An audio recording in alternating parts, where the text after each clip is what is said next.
حضرت معاذ الجہنی رضی اللہ تعالی عنہ فرماتے ہیں قال رسول اللہ صلی اللہ علیہ وسلم من قرأ القرآن وعمل بما فيه البس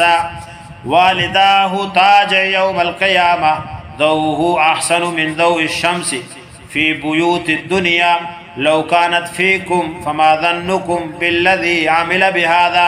رواه احمد او كما قال علیہ الصلوۃ والسلام۔ حضور اکرم صلی اللہ علیہ وسلم نے ارشاد فرمایا کہ جو شخص قرآن پڑھے اور اس پر عمل کرے اس کے والدین کو قیامت کے دن ایک تاج پہنایا جائے گا جس کی روشنی سورج کی روشنی سے بہت زیادہ ہوگی۔ بابا ہاں، جس نے اپنے بچے کو قرآن پاک پڑھایا اور اس بچے نے قرآن پڑھا پھر عمل کیا، قیامت والے دن اللہ تعالیٰ اس کے والد صاحب کو، اس کے والدین کو ایسا تاج پہنائے گا جس کی روشنی سورج کی روشنی سے بھی زیادہ ہوگی۔ فرمایا اگر وہ آفتاب یعنی سورج تمہارے گھروں میں ہو، کیا ہی بات ہے، بس کیا گمان ہے تمہارا اس شخص کے متعلق جو خود عامل ہے، یعنی قرآن پاک کے پڑھنے اور اس پر عمل کرنے کی برکت یہ ہے کہ اس کے والدین کو قیامت والے دن ایسا تاج پہنایا جائے گا جس کی روشنی سورج کی روشنی سے بہت زیادہ ہوگی۔ آگے فرمایا کہ لو کانت فیکم، اگر وہ تمہارے گھروں میں ہو، وہ سورج تمہارے گھروں میں ہو۔ اس کا مطلب یہ ہے کہ سورج جو اتنی دور سے ساری کائنات کو روشن رکھتی ہے، یہ سورج اگر اتنی دور سے ہٹا کر صرف تمہارے گھر میں لگا دی جائے تو تصور کرو روشنی کتنی زیادہ ہو۔ سبحان اللہ، ہاں کیا بات ہے۔ فرمایا کہ اس کی روشنی اس روشنی سے زیادہ ہوگی جس کو گھر میں طلوع ہونے والا آفتاب پھیلا رہا ہے، اور جبکہ والدین کے لیے ذخیرہ ہے تو خود پڑھنے والے کے اجر کا خود اندازہ کر لیا جائے کس قدر اس کو اجر ملے گا۔ تو فیلیوں کا اجر یہ ہے جنہوں نے پڑھایا، جنہوں نے محنت کی، جنہوں نے مدرسے میں داخل کرایا، ان کو اللہ پاک یہ اجر دے رہا ہے کہ ان کے سر پر ایسا تاج رکھ رہا ہے۔ تو خود سوچو، جس نے پڑھا، جس نے محنت کی، جس نے ماریں کھائیں، یا جس نے استاد کے دڑکے برداشت کیے، استاد کی سختی برداشت کی، نیند آ رہی تھی پھر بھی برداشت کی، حافظ صاحب اس نے محنت کر کے اور پھر قرآن پر ساری زندگی عمل کیا، اس کو اللہ تعالیٰ کیا اجر دے گا؟ کہہ دو سبحان اللہ۔ حضرت ابو بریدہ رضی اللہ تعالیٰ عنہ سے حضور اکرم صلی اللہ علیہ وسلم کا یہ ارشاد نقل ہے کہ جو شخص قرآن شریف پڑھے اور اس پر عمل کرے اس کو ایک تاج پہنایا جائے گا جو نور سے بنا ہوا ہوگا، اور اس کے والدین کو ایسے 2 جوڑے پہنائے جائیں گے کہ تمام دنیا اس کا مقابلہ نہیں کر سکتی۔ وہ عرض کریں گے یا اللہ یا باری تعالیٰ، یہ جوڑے کس صلے میں ہمیں دیے جا رہے ہیں؟ اللہ رب العزت ارشاد فرمائیں گے تمہارے بچے کے قرآن پڑھنے کی وجہ سے، ماشاءاللہ، سبحان ہمارے اللہ، بچے نے قرآن پڑھا، تمہیں ایسے جوڑے دے رہے ہیں کہ پوری دنیا اس کا صلہ نہیں بن سکتی، قیمت نہیں دے سکتی، اتنا اللہ دے رہا ہے۔ حضرت انس رضی اللہ تعالیٰ عنہ نے حضور اکرم صلی اللہ علیہ وسلم کا یہ ارشاد نقل کیا، جو شخص اپنے بیٹے کو ناظرہ قرآن شریف سکھائے اس کے سب اگلے پچھلے سارے گناہ معاف ہو جاتے ہیں، اور جو شخص حفظ کرائے اس کو قیامت میں 14ویں رات کے چاند کے مشابہ اٹھایا جائے گا، اور اس کے بیٹے سے کہا جائے گا پڑھنا شروع کر۔ جب بیٹا ایک آیت پڑھے گا باپ کا ایک درجہ بلند ہو جائے گا، بیٹا دوسرا آیت پڑھے گا باپ کا دوسرا درجہ بلند ہوگا، بیٹا تیسری آیت پڑھے گا باپ کا تیسری آیت درجہ بلند ہوتا جائے گا، اسی طرح بیٹا جتنی آیتیں پڑھتا جائے گا باپ کا مقام بلند ہوتا جائے گا۔ اور قرآن پاک پڑھنے والے کو اللہ کہتا ہے تم پڑھتے جاؤ، جہاں تمہارا قرآن ختم ہو وہی تمہاری جنت ہے،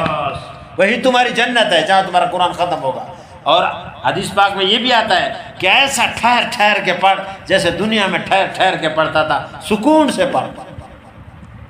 اللہ ایک بچہ لگاؤ قرآن پاک میں،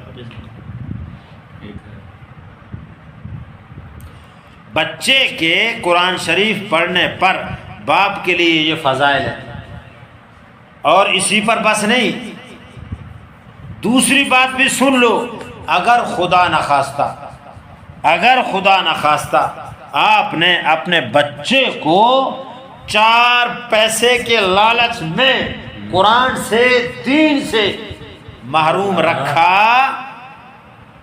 رکھا کہ یہ اس کو میں نوکری دلاؤں گا، یہ پڑھے گا، یہ نوکری کرے گا، پیسہ چھلڑ لائے گا، ٹکا لائے گا، اور اس نیت سے تم نے بچے کو قرآن سے دین سے مدرسے سے مولوی سے استاد سے قاری سے حافظ سے دور رکھا، تو یاد رکھو فرمایا کہ آپ اس لا یزال ثواب سے محروم تو رہیں گے ہی، کہ یہ تو تمہیں ویسا نہیں ملے گا، محروم رہیں، بلکہ اللہ کے یہاں تمہیں جواب دینا پڑے گا، اللہ پوچھے گا، جواب دینا پڑے گا۔ آپ اس ڈر سے کہ یہ مولوی حافظ قاری پڑھنے کے بعد صرف مسجد کے ملا اور ٹکڑوں کے محتاج بن جاتے ہیں، لہذا ہم نہیں پڑھاتے، بچہ کہاں سے کھائے گا، کہاں سے پیے گا، یہ لوگوں کے ٹکڑے کھائے گا، ملا بنے گا، اس وجہ سے آپ نے بچے کو نہیں جانے دیا۔ فرمایا اس وجہ سے آپ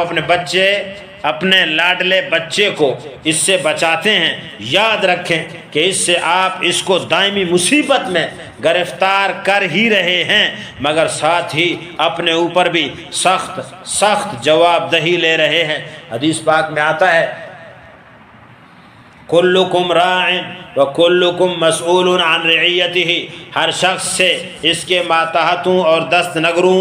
کے متعلق پوچھا جائے گا، جو آپ کے ماتحت ہیں، جو آپ کے ہاتھ کے نیچے ہیں، اور جو آپ کی بات ماننے والے ہیں، ان کے متعلق آپ سے پوچھا جائے گا، اور ان کو کس قدر دین سکھایا یہ بھی پوچھا جائے گا۔ آپ کی بیوی کو نماز نہیں آتی تھی، کیوں نہیں آتی تھی؟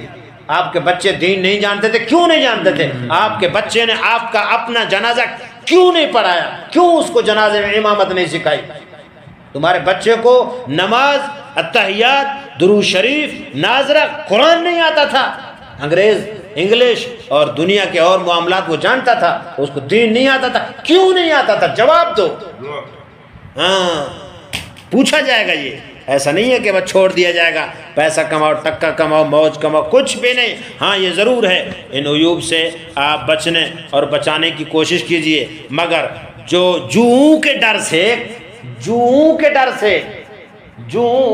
سر میں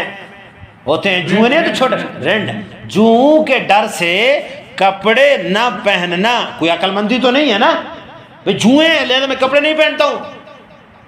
صحیح ہے؟ جوؤں کے ڈر سے کپڑے نہ پہننا یہ کوئی عقل کی بات نہیں، البتہ اس کے صاف رکھنے کی کوشش کرنی چاہیے۔ بالجملہ اگر آپ اپنے بچے کو دینداری کی صلاحیت سکھائیں گے، اپنی جواب دہی سے آپ کی جان چھوٹ جائے گی۔ تم محنت کرو، دین کے لائن میں ڈالو، آگے اس کے نصیب، کوشش کریں گے نا انشاءاللہ۔ ہاں، اور یہ بھی یاد رکھو، آپ نے اپنے بچے کو دین پڑھایا، قرآن پڑھایا، نیک اعمال پہ لگایا، اب آپ کا بچہ دعا کرتا ہے، استغفار کرتا ہے، نیک اعمال کرتا ہے، جتنے بھی نیک اعمال کرے گا تم مر جاؤ گے، تمہارے مرنے کے بعد قبر میں تمہارے پاس اس بچے کے کیے جانے والے نیک اعمال کا ثواب آتا رہے گا۔ یعنی اپنے بچے کو آپ نے دین سکھایا تو یہ آپ اپنے بچے کو نیک بنا رہے ہیں، لیکن تمہارے مر جانے کے بعد تمہارا کھاتا بھی کیا رہے گا؟ کھلا رہے گا۔ اللہ ہم سب کو سمجھنے کی توفیق عطا فرمائے۔ آمین۔